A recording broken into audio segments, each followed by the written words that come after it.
I'm Ryan Milliken from Hardway Performance, and you're listening to the Diesel Power Podcast. This is Jaron Holder from Holderdown Performance. This is Anthony Range from XDP. I'm Dimitri Miller with No Zone Diesel. I'm Drew with D&J Precision Machine. I'm Pinky. And you're listening to the Diesel Power Podcast. Diesel Power Podcast. Diesel Power Podcast. And you're listening to the Diesel Power Podcast. The one and only Diesel Power Podcast.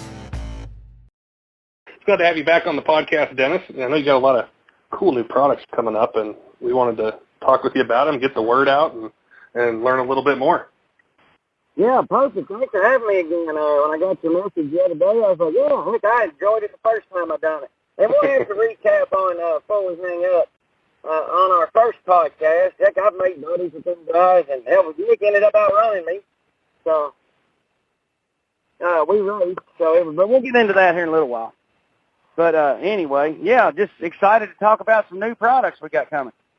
You were telling me about being able to monitor cylinder pressure, and I know it's been a huge thing people have wanted to do, in the diesel community for a long time. And I wanted to know more about that. What you got coming to solve that problem? Well, on our I don't know if you're familiar with our iPro 2 data logger. It's that touchscreen data logger. It does everything.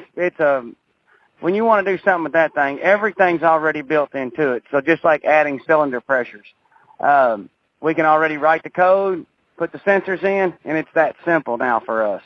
But it took us a while to develop basically the whole computer system of the iPro. But what we're doing is on our Pro Stock tractor, we're actually drilling down through the hood, and we'll put 6 sensors in, and then come out of the valve cover with wire that's heat resistant and oil resistant, and it'll go into the iPro, and then of course all our formulas are done in the iPro, and we've got a couple different sensors to test, see where we're at. But the main thing we're wanting to know is, it's going to be more valuable than knowing where your timing's setting, because somebody sprays water or when they change their fuel input and they just take your timing, you'll know exactly. We'll be able to measure each degree of timing and where the cylinder pressure's at that point. That's going to be cool. That's going to open up a whole new door to the guys that do tuning out there. Yeah, because it's got that. It's got for gas, diesel, it doesn't matter. Of course they'll have to mount their sensors or figure out how they want to pick up the pressure from inside, and then other than that, it's good to go. But that's what we like doing with the iPro, is actually listening to the people and then finding a way to get to measure and then get the data to them. There's a lot of guys that run it out there. I think last time you mentioned a few different race trucks out there that were running it, and just the data they can pull from it to be able to fine tune, the tuning that they have. Yeah, once you start using a data logger or get to the level that you need it, you will not. You'd almost rather park the truck than make the run if somebody tells you your data logger's off. It's just you get to where that's part of your race prep or your pulling prep. You look at it, make adjustments, make assessments, and, it just becomes a part of your ritual when you race or pull.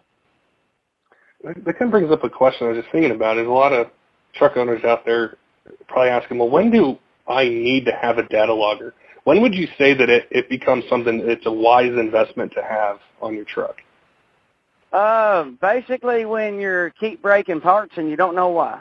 That's a great answer. That's the best answer, because I don't want to pick and say, until you run 2.5 or 2.6 or, I don't want to pick a class, because if you're needing a data logger, the biggest thing about a data logger is people are they hesitate to buy them, this or that, because it doesn't add power or, stuff like that. But the power that it allows you to find and make, it's one of your cheapest upgrades to use the power that you have. Once people start seeing it, now if you're a guy that gets your vehicle tuned, a lot of these tuners are even asking for data log files on like EFI Live and everything else. Your tuners are using them. They can't fix this, stuff without information.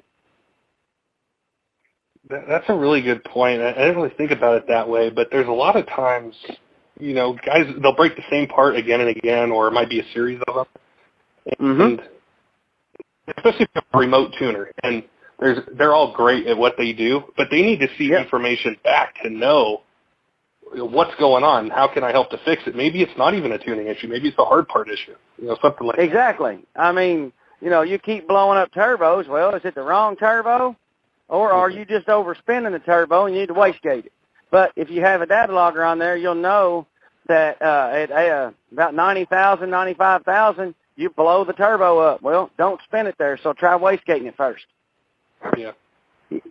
All those things become just part of it. Now you might have went through 4 turbos where you could have went through 1. Yeah. Yeah, or especially if you're paying, if you're paying a shop or taking it someplace, you're paying for labor each time something like that happens, or whatever part breaks, it gets expensive. Much more than a data logger. Exactly. Some guys, on certain classes are like, well, I can buy another turbo for what that data logger costs. Yeah, but once you buy that turbo and then you buy another turbo, guess what? That data logger would have saved you one of those turbos. Yeah. Oh, yeah. You use that money for something else. Yep. And here's the thing. Everything's gotten more computerized, more technology. If you want to be competitive and be at the top of the class, well, it's like anything else. You've got to have the most information. These parts are available for anybody to purchase, so if you use our tractor, for instance, well, we all are running about the same stuff, but maybe a few little tweaks here, a few little tweaks there. Well, it doesn't mean that this driving style versus this driving style. And the more information you can find to fine-tune it to your driver, to the track, all that is where a data logger comes in. And, it's the more information you have, especially when you talk to your tuner, because a lot of them are, a lot of people don't have access to be able to get the tune on the spot. So you need to be able to send your tuner the file. Well, with our data logger, heck, the new one's got Wi-Fi on it. You can have your tuner log right in if you want and look at it right now. Oh, that's really cool. That makes it really easy. So, and that's like I said, that's what we're trying to bring. It's just more information, which equals more power, which equals more competition. And, we've been wanting to do the cylinder pressure for a while, and we wanted it brought, to the public, not just make something. It's not that we couldn't make something just for us. We want to make it to where, tuners, if we give the tuners more information, then they're going to recommend buying our data logger. The more information that we can put on our system, the more people are going to recommend it, and which does create more sales, which is, the name of the game. Does it work on all the diesel platforms right now, or is it just on one or a couple of them? No, it'll work on any platform. When you can call me up right now and tell me I've got a Pro Street race truck or a Pro Stock tractor, all we're going to do is ask you, okay, what do you want to measure? And then if you're not quite sure, we'll say, okay, well, we'll go into a Pro Stock file that we have. It's like, here's what most Pro Stocks are using, or here's what most Pro Street guys are measuring. And if you want to start there, then they can even call back later, and we can use TeamViewer, go in, reset up their config file on their card, on their computer, and they're ready to go. We can make all changes to the screen, everything, without them having to send it back in. Oh, that's cool. So, but we can help you pick, which is going to be your basics that you want. Some people want turbo speed. Some people want both wheel speed. Some people want drive shaft. It doesn't matter. The answer is not no. The answer is, what do you want? So, and if we don't have it, well, it makes it something for us to go get. That's cool, because that fits everything. It fits sled pulling, drag racing, street performance. Yep. It picks, anything out there, it's going to work on it. We're going to put it on round track cars, because it'll measure real time, too. Oh, cool. So, we're getting ready to do a circle track car over the winter here for this guy. And, they measure all kinds of stuff on their wings and how this one's this far back and that back, so they're going to measure, how much it pulls and everything else. So we're pretty excited about that, and drag boats. Ooh, so that sounds interesting. Yeah, it's them, it's that problem child, Eddie Knox's top hydro, or I'm probably saying it wrong, top fuel hydro. But anyway, we've talked with him, and he's the reason we made the thing waterproof. When they catch on fire, they sink them. And he said every time he sinks, he's got to buy a new data logger. And I was like, I bet. So. Not anymore. Yeah, exactly. So I was like, well, man, I'd love to sponsor you, but I mean, I'm going to be in the same boat. I can't tell you mine's going to hold up to a sinking. So we made it to where we can, waterproof it. At least have a fighting chance is what I want. Yeah. Well, yeah. I'm sure that'll be cool to see is that, a lot of these guys, start giving feedback and what it's able to do, what it does for next race season. And that it kind of leads to the next thing. The next thing that I really want to talk to you about, because on our first podcast, we really hit the racing hard, and we got so many emails and calls, and it really piqued people's interest that follow racing and what was going on. And from the time we chatted before till now, what have you seen, with racing and some of the competitions that we talked about before? How'd they shake out? Are you talking about Kyle Kelly and them?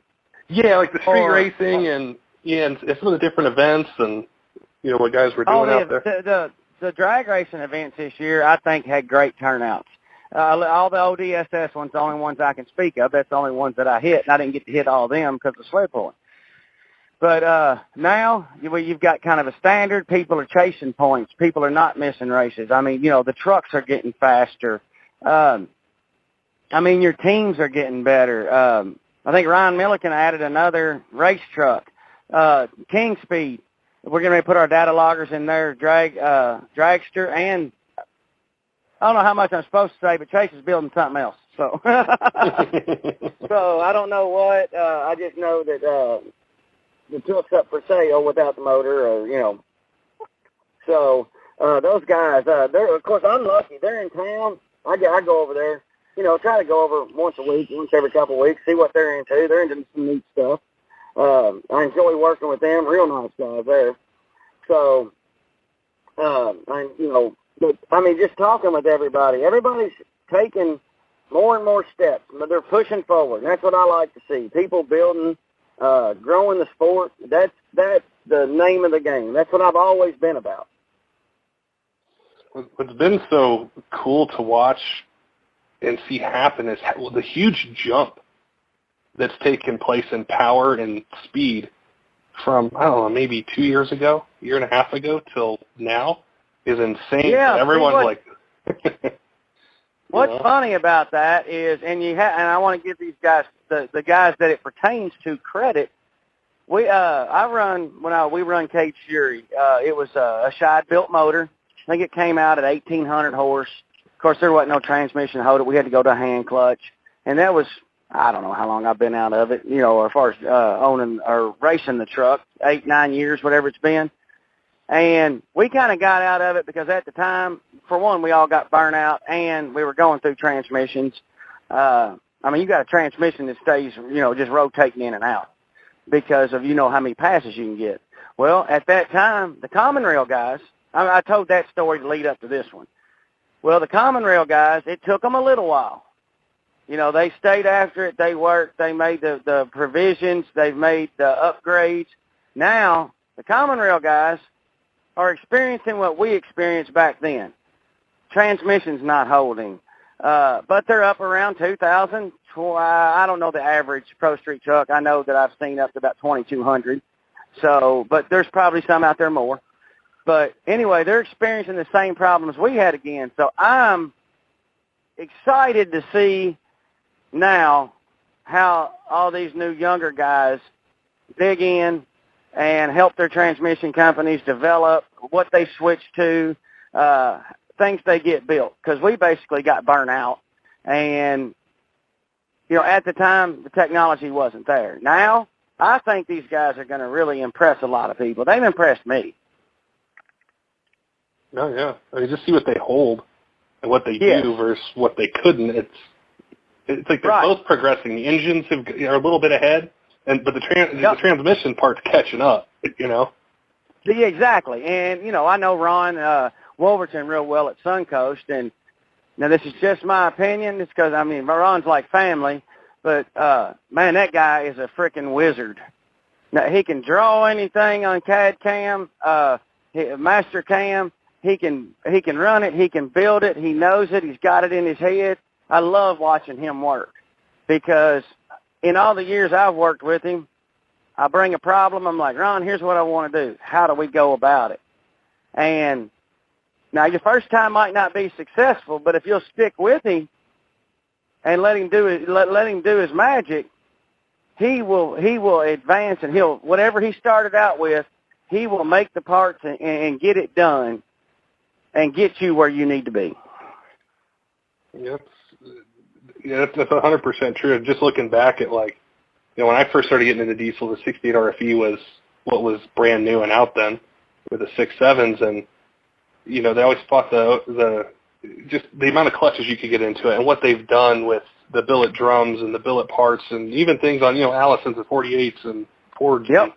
It's just, I want to get down there and visit because I do want to see the operation, but that's always how I've viewed it, you know, from this side, is they can draw it, design it, build it, test it, make any changes they need to, and perfect it right there. Yes. Yeah, right there. And then, you know, it's, and I've watched that company from day one.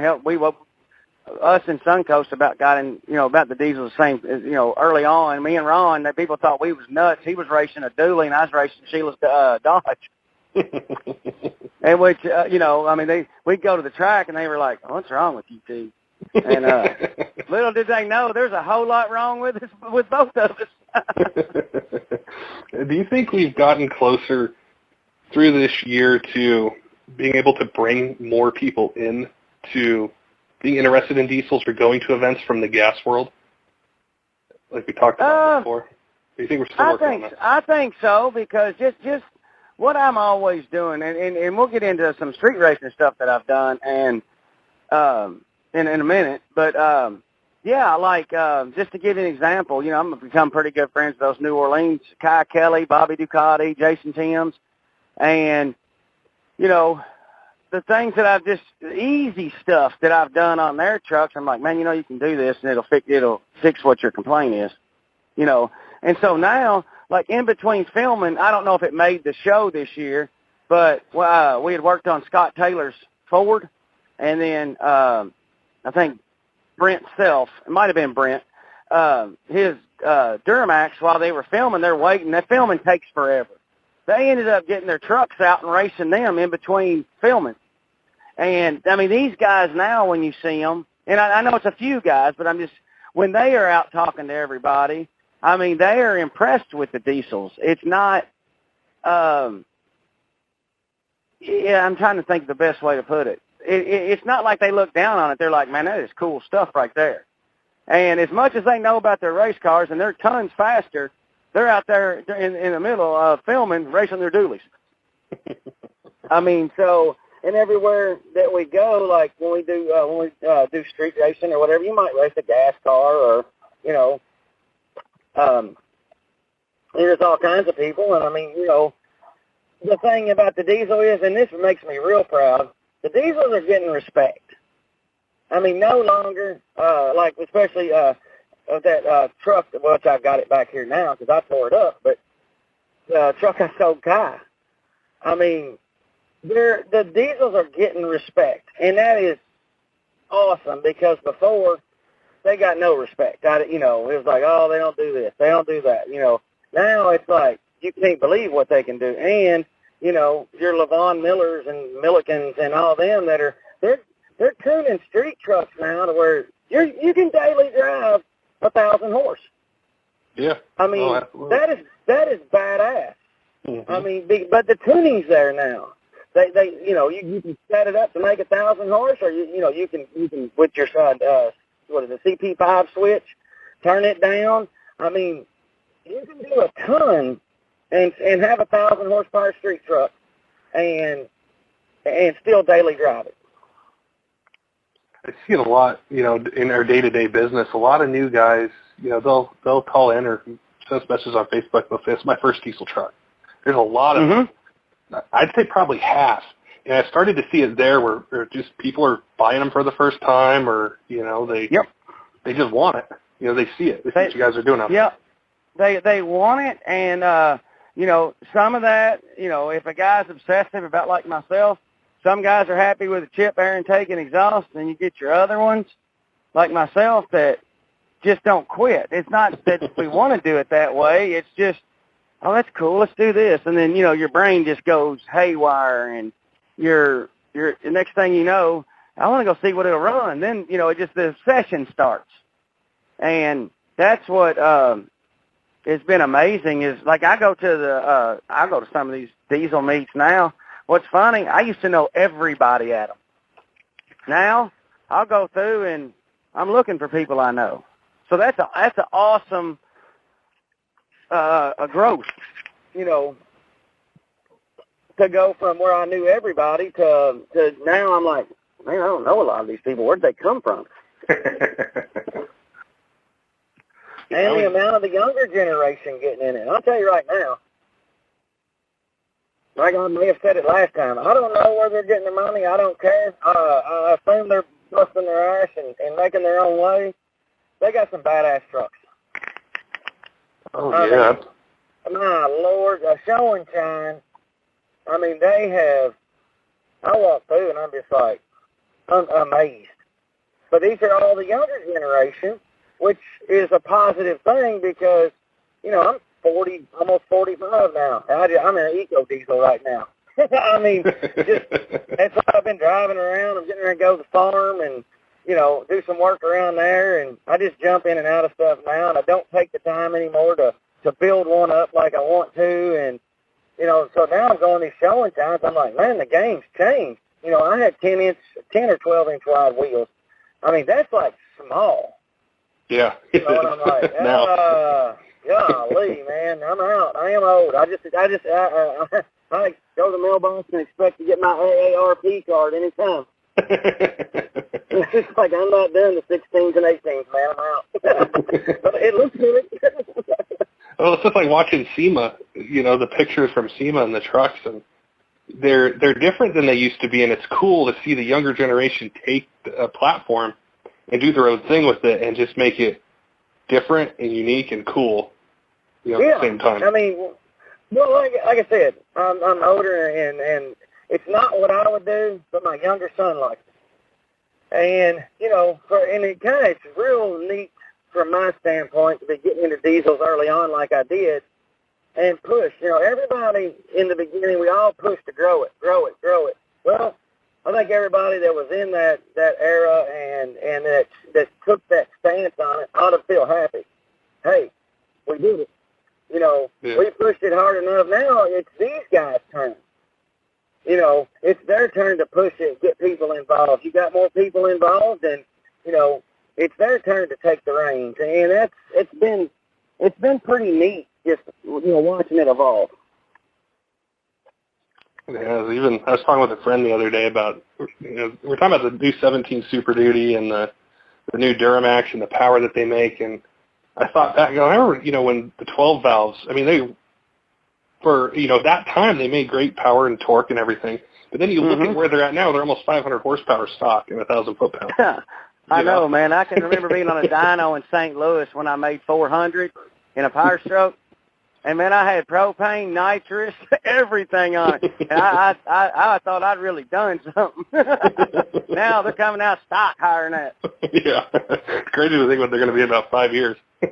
Yeah. Well, we've been working on all the 17 stuff. We've got the 17 Dodge done. We got the 17 Power Stroke about done.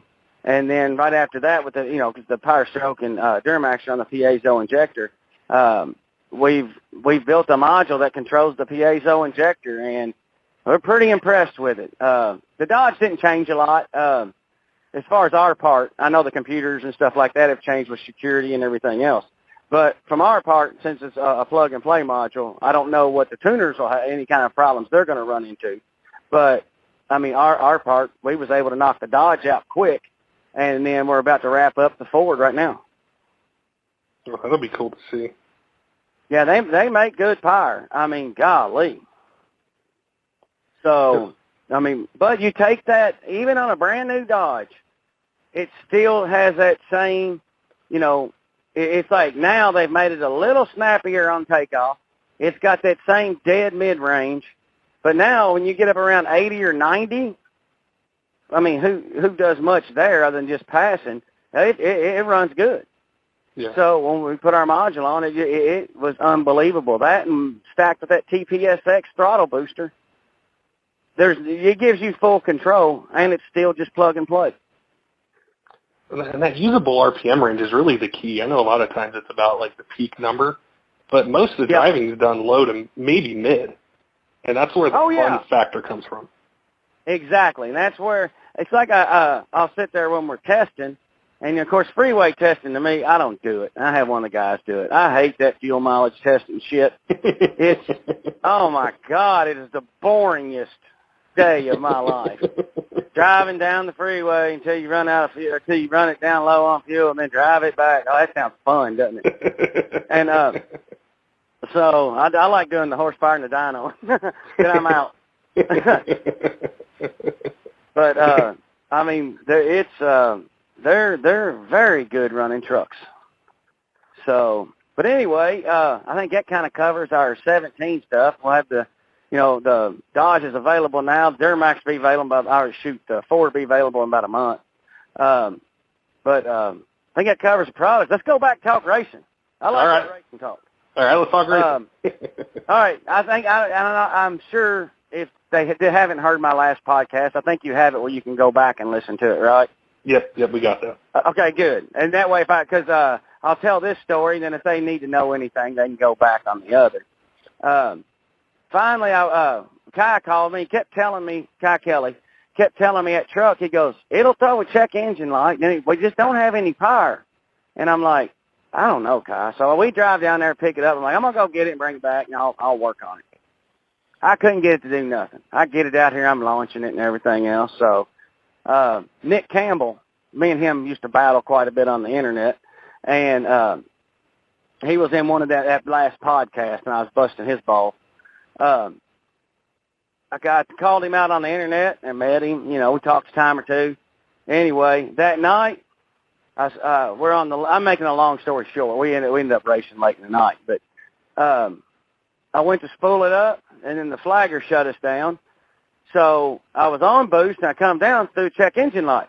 Well, guess what? I found out what Kyle was talking about. Check engine light came on. I couldn't get it to do shit. So, of course, got my ass kicked. Nick kicked my ass that night. Me and him will rematch later on. We got the truck in here, figured out what it was. I made 2 rookie mistakes that I should have never made when I built this truck. And initially, I didn't put that coolant bypass valve on the back of it, which was, I knew better. And then I took the clutch fan off, put electric fans on it. Well, I didn't call Eric and them back at Innovative and tell them to turn clutch fan off. So it sets check engine light. Then it defuels and don't want to go anywhere. So I was like, well. So now I got it in here. I talked about that VTG setup I had on it, and I really liked it. But I've been through 4 of them because of the amount of fuel and nitrous that vane working just don't like all that fuel and nitrous. So we're putting a set of street triples on it. We're actually building a street triple kit. That's not a radical like you see on Levons or any of the Pro Street trucks. It's not that radical. It'll be about a 1,400 horse. But it'll be street driven. And me and Brad Moss on that company, Wicked Metalworks, he's going to standardize the piping. And Chris at Engineered is doing all the turbos on them. So, we're making it standard so they can have turbo ranges, everything else. But when the truck comes back out and goes back to him, it'll have street triples on it. I bet they'll like that. Yeah, he don't care. He'll get in it and go run it, and when it breaks, he calls. But that's the agreement I made with him. I'm like, dude, don't try to work on this thing. You'll make a mess of it. You work on Shocker, I'll work on She-Devil. That's going to be a nasty street setup. Yeah, it is going to be unreal. And, why not? I mean, I can do what I want to do with twins, but I like the triples. You know, I don't know, you know, that way I've got the 3 there. And then if I want to change them, it'll be standardized to where I can go up or, you know, I'm not going down Empire, said no one ever. So anyway, but if I want more, you know, but main thing I'm going to be getting to people is that the people that do want some street triples, we're gonna, you know, you can buy the kit, put your own turbos on there. Or, you know, I really enjoy working with Chris at Engineered. We're in the middle of talking about a turbo blower setup that we want to try. We both have an idea that, you know, what I'm trying to do this is just for the street racing style stuff. Because, you know, street races, I don't want people to take that as a bad thing. Because you might race in an industrial park every now and then, but a lot of street racing now is just done at the track with no prep stuff. Yeah. So, I mean, even though it's called street racing, you run street rules, you know, it can be done at the track. It's not like always got to be out on the street illegal, everything else. But I met a ton of people when I went up there and raced Nick. And matter of fact, this year at the TS race, I've talked with Nick about doing some grudge racing that Saturday night after the race. Street rules, we'll scrape the track, and you know, you can do your call-outs or anything you want to do there. So, you know, I'm also making it and tailoring it to have them come in. You know, street cars, everything. Because you meet a bunch of good people. I mean, it's everywhere I go, you know, it just seems like I'm always running into good people. And like with Nick, he didn't really like running at the track. And I'm like, why? I mean, you need to. Your truck runs good.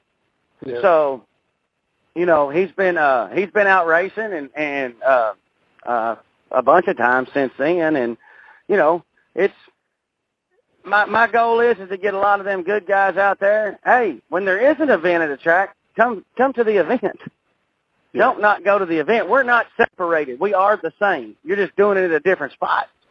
Yeah, that's true. So, but, I mean, that is gotten real big. Of course, the show's airing again. I think the OKC one's on now, and then New Orleans will follow. Of course, that gets it all revved back up, but we get Kai's truck done. I mean, I'll be honest with you. We absolutely love to go Mississippi and race. Those guys are after it 110%. They are, it's impressive. If you ever get a chance, you need to ride along. You can do your podcast while we're it's fun. That's a great idea. I'd have to do that.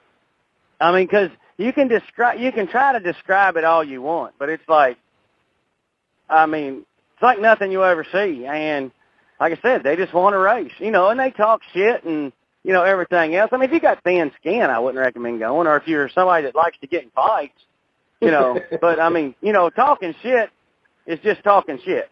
Yeah. You know, me and Nick still talk shit to each other. Me and Anthony Reams, me and Ryan Milliken. I mean, I'd like for some people on the outside that don't know that we all know each other, and then watch them jump in like they're going to defend somebody. And it's like, you know, you do look dumb here, dude. We know each other. You don't. The thing with racing that's so cool, and, you know, just like in everyday life and just being out and about, most people in general public, they don't understand it or don't even know the allure of it, but the adrenaline rush and the competition and the hard work and the skill that it takes, it's this ultimate competition of motorsports. Like, I love it. I'm drawn to it. Yep. I know a lot of people are, but that's it right there in a nutshell. Well, you're, and it's the same, and of course our tractor's a diesel too. Here's the best way I put it. If you like to compete, which I played sports all younger, growing up and everything else, love the competition, I love to compete. I mean, I've never went on a track anywhere, whether it's racing or pulling, with the intent of losing. Now, has that losing happened? More than that winning's happened, but, man, It's just that strive to win or be the best that day. It is, if you're a person that loves competition, it will eat you up. I mean, because, you know, I mean, the hours you have to put in to do this, I mean, I I think this goes way beyond calling it a hobby. Even if it is your hobby, it starts consuming you, and in the time it takes, the amount of people it takes. I mean, you know, you can go so far being a one-man show. And after that, I mean, you're going to need help because you're going to run out of energy. Because obviously, you know, in order to be diesel racing, you're not on an EBT card. Yeah. So now you know you worked all day and probably got a good job that you worked hard at. Well, now you're coming home. Then if you have a family, then you're trying to make sure the family's taken care of. And then when you get 2 or 3 hours or 4 hours here, you're just cutting into your sleeping time to work on your truck. And then you're getting up the next day doing it again. And you tell me that ain't an obsession to win. I mean, that's, and in my case, I do it as a business, but at one time we employed 6 or 7 people on the race team that had nothing to do with selling of TS product. That was just to keep the trucks going. I mean, I really got a problem. Now that's another thing too that might not be seen out there a lot by if people are just getting into it. They might not know there's a lot of employees and time and money and energy and sleepless nights that are put in to have these trucks go to these races or, you know, go out on a Friday night or Saturday night and race. Yep, because here's one thing too that, and this is for any of the guys listening that think they want to get in this and work at diesel performance shops. And I've got some guys here that are eat up with diesels, obviously. Well, my shop's open at night. They're working on their stuff or helping me. They're not getting paid for that. I mean, so nor would I be getting paid for it. I mean, it's an obsession that it takes money to do it, but they're not doing it for the money because everybody's just donating time with the fight to win. Yeah. And, you know, so sometimes you're helping out or you're staying late or doing this. My guys, they're responsible for turning their own times. And Randy will even come to me, my operations manager. He goes, I thought y'all stayed here till midnight last night. I said, we did. He goes, Justin or Forrest they only turned in 8 hours. And so I have to correct it myself if Randy catches it. So I got to check their time cards because they're not even putting the time down. And that doesn't make them stupid. They're just eat up with it. Yeah. And they're not wanting it to hinder the company or anything else. And, you know, there's perks. They get perks. I mean, when we go anywhere out of town, the company takes care of everything, hotels, meals. You know, if we go out that night, drinks, eat. I mean, but there's not a lot. I mean, all that's taken care of. It don't cost them a dime, but they're not making a dime either, if that makes any sense. It's all about passion. I think that's what it is. Exactly. I mean, you know, and, you know, these guys that want to get in it and that want to work in shops, well, if you're an 8 to 5 guy, you're not going to be a diesel racer because diesel racing starts at 5:30. Yeah. And then it goes until about 1 or 2 or whenever you get done that night. And, you know, that's just, ask any competitive team, and I guarantee you that their story will be the same. We know how much work has to go in them. And, you know, I'll be honest with you, when I got out of it, I had done it 10 years, I guess. I was me and my whole team was so burnt out. I mean, just running the roads, getting them ready, leaving, going, packing up. I mean, you know, we were just burnt out. And at the same time, at that particular time, none of us wanted to get out of it right at the time. We was like, well, what about, you know, the sport? What about people coming up? And like now, hell, I can go walk the pits. I'm fine. And I'm watching all them guys. I don't go over and bother them until after the race or that night, but I know what they're doing in there. I've done it. Yeah. And it's a lot of work. I mean, you know, I know the driver gets all the glory, but I guarantee you every driver will sit there and have a crew behind him. That without that crew, that driver wouldn't be sitting there. No. Well, not at all. And, you know, so, but no, the racing has, I'm pumped up about the racing. I mean, just the deal me and Chris is working on for street racing, to try to get these big, heavy-ass bricks moving better. I mean, when I don't have to leave at 45, 50 pounds of boost on the street, now we're just concentrating on how to get this thing moving, without, having to be upstairs so high, or because, the street race is full of negotiations. So, obviously, you can't take, I got to wait on him because he's got a spool. My goal now is to get these things up like a gas car. Now, I don't know that I'll be able to do it that quick, but I need to be able to bump that thing in and get it on the line so that I can't have that used against me, because it ain't going to take these guys long to get smart and screw us up and stick us on the converter for that long, and you're holding 55 pounds of boost that, they start pulling tricks on us. Yeah.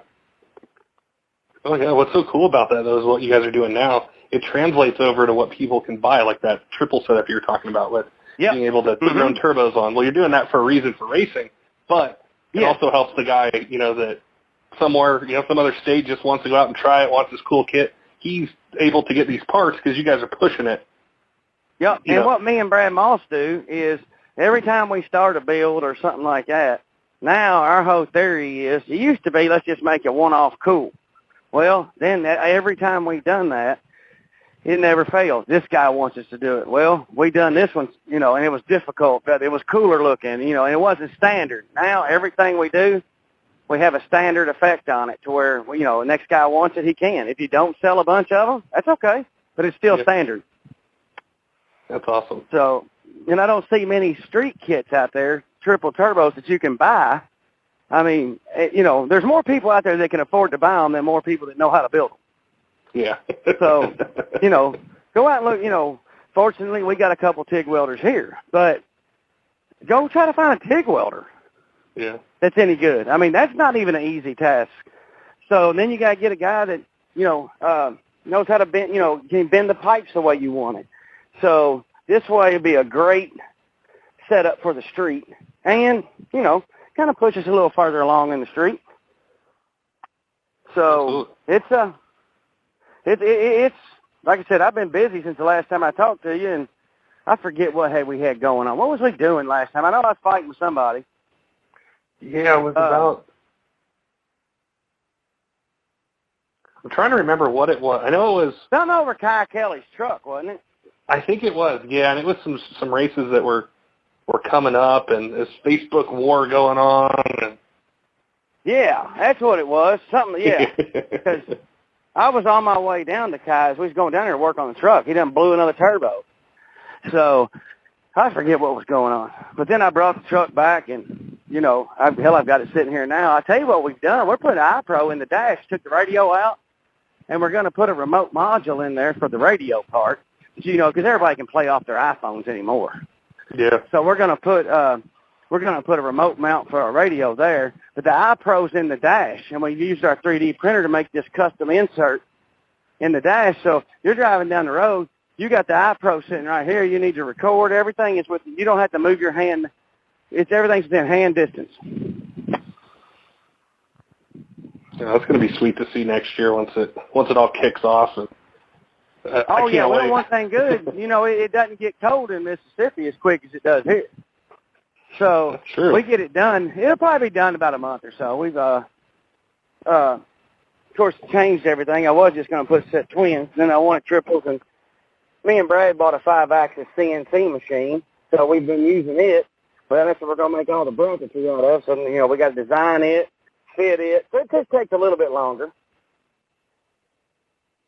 Where's the best place to see the pictures and updates and the releases and everything? Is it on the TS Facebook page? Yeah, I like that Facebook pretty good. And everything will go on the website too. But mainly when I've got something on there, I'll start out on the TS page, and I'll tag some people. But that's the best place. Is you'll go on there and like that page, because we're getting ready to hit the dyno again with the Ford. Module, the new one, 2017, and then She-Devil will be back on there.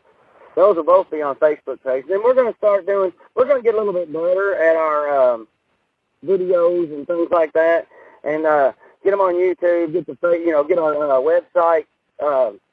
It's new, but, start working with that a little more. But that Facebook's so easy to go to, and people just seem like they're on it all the time. Oh, yeah. Well, you can get on there and fight with them. I love getting on there arguing with people. I only argue with the dumb ones, so. I always love logging in. You can follow everybody, and I can see what's going on and everything. And, people, they always ask, like, after the last podcast, where can I see these parts, or where can I, watch all this stuff? And I always like to put links out there so people can just click it and see. And I know they're going to want to see more, with data logging and with this trip. Yeah, right now, just send it to the TS website or the Facebook page. But if you send them to the Facebook page, the link to the website's on there. And I'm sure, like, when I want to know something, I'll go to somebody's Facebook page. Well, then I just go down and find their website. So if I want to, know more. But that's where it's all going to be. And just tell everybody listening, stay tuned. We've got a bunch of new videos getting ready to come out. The data logger, the 5-axis making stuff there, the She-Devil, the 17 Ford, Dodge, all that stuff's getting ready to be on there. So we've been in hibernation long enough. We're ready to come out. That's awesome. We can't wait to see it, Dennis.